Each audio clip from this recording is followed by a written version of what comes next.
Hi, I'm George Madosky. I'm the chef de cuisine at Fork Restaurant in Philadelphia.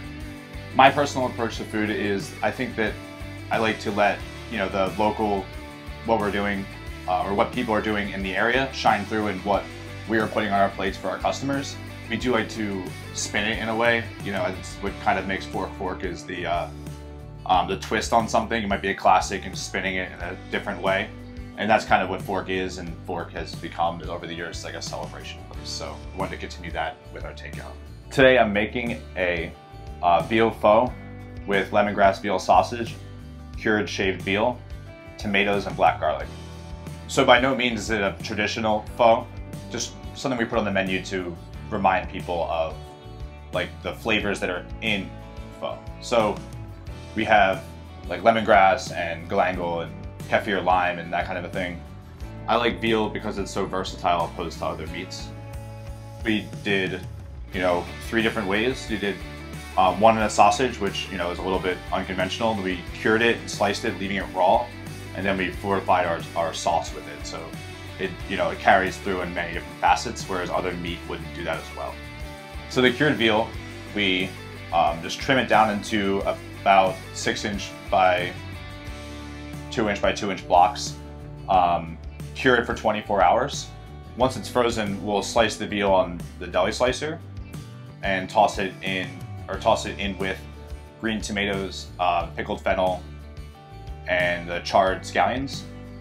The charred scallions have a nice like toastiness to or a roastedness to the salad, where everything else is kind of raw and just like acidic. So once the sausage is cased and then poached, and then we'll just brown it in a little bit of olive oil alongside of the scallion.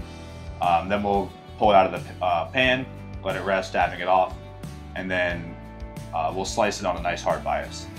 The kefir lime and the lemongrass really have a nice brightness to them to help balance out the fattiness in the sausage and the fattiness that is in the broth and the starchiness in the noodles. It helps elevate the entire dish. The broth being a non-traditional kind of pho broth, it's almost more of a ramen broth, kind of. Like it came out, it was supposed to be, not supposed to be, but it's a fattier broth, which is typical of something of ramen, but is not typical of pho. Typically that's super lean. But it works better for our dish because the fat helps coat the noodles better and helps coat the lean, shaved, cured veal much better.